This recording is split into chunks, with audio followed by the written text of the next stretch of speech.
Mambo matatu ambayo kama wajibu aliyopewa Adam kwenye bustani Eden. Mambo matatu au majukumu matatu aliyopewa Adam kwenye bustani Eden au kwenye uwepo wa Mungu au alipomweka kwenye ufalme wake. Na mambo matatu ambayo ni muhimu sana uyajue, wewe kama mwana wa ufalme, wewe kama mtu ambaye upo kwenye ufalme wa Mungu, wewe kama mwana wa Mungu, ni muhimu sana.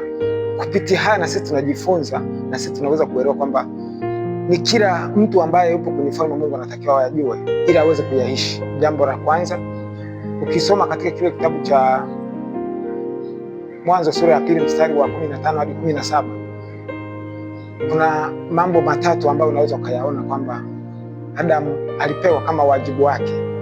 Jambo la kwanza, Adam alipewa wajibu wa kuilima na kuitunza bustani ya Eden. Alipewa kuwajibika, alipewa kazi kwanza. Mungu alipomweka Adam kwenye bustani ya Eden, Mungu alipomweka Adam kwenye uwepo wake, kwenye ufalme wake, jambo la kwanza alimpa kuwajibika, alimpa kazi, alimpa kufanya kazi, alimpa jukumu. Bwana Yesu asifiwe sana. Kwa hiyo na sisi tunapokuwa kwenye ufalme wa Mungu, tunapoingia kwenye ufalme, jambo la kwanza ni kujua wajibu wetu. Tunawajibika katika nini? Wewe unapoingia kwenye ufalme wa Mungu au unapoingia kwenye ufalme wake, jiulize au unatakiwa ujue nini wajibu wako kwenye ufalme wa Mungu. Ni jambo muhimu sana la kujua kwamba wewe umeletwa kwenye ufalme wa Mungu, umeingizwa kwenye ufalme wa Mungu kwa sababu hipi? Wajibu wako ni upi kwenye ufalme wa Mungu? Wewe kama mwana wa ufalme, hilo ni swali ambalo unabidi uwe na jibu lake. Bwana Yesu asifiwe sana.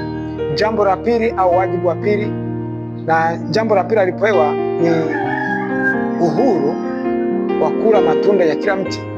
Uhuru wa kula matunda ya kila mti. Unapoingia kwenye ufalme wa Mungu, unapata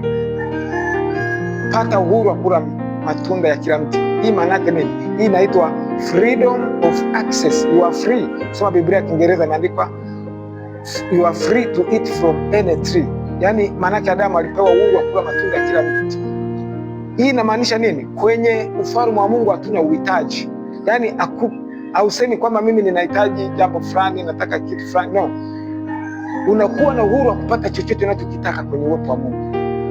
Unakuwa na uhuru wa kupata wa kula chochote unachokihitaji kwenye uwepo wa Mungu, kwenye ufalme wa Mungu, au unapokuwa kwenye bustani yako ya Eden.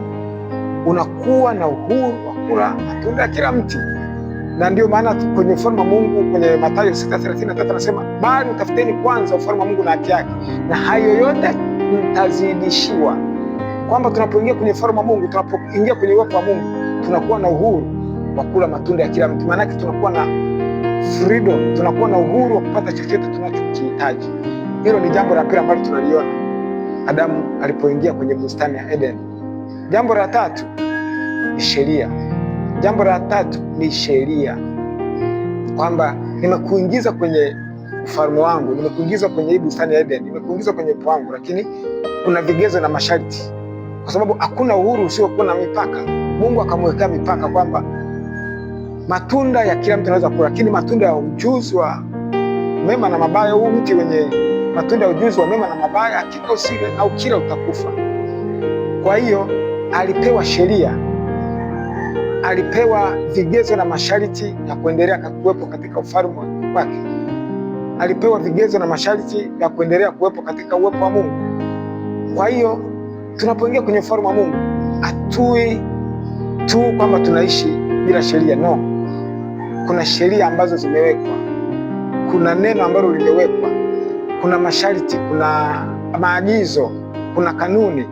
Kwa hiyo ni muhimu sana haya mambo sisi kama wana ufalme, sisi kama wana Mungu kuwa nayo. Haya mambo matatu muhimu sana kwenye ufalme wa Mungu. Jambo la kwanza, hakikisha unajua wajibu wako kwenye ufalme wa Mungu. Wewe Mungu amekuita kwa lipi? Hatufanani, kila mtu amepewa wajibu wake. Wewe wajibu wako ni upi? Mungu amekuweka hapo ulipo, wajibu wako ni upi? Jambo la pili, ukishatimiza wajibu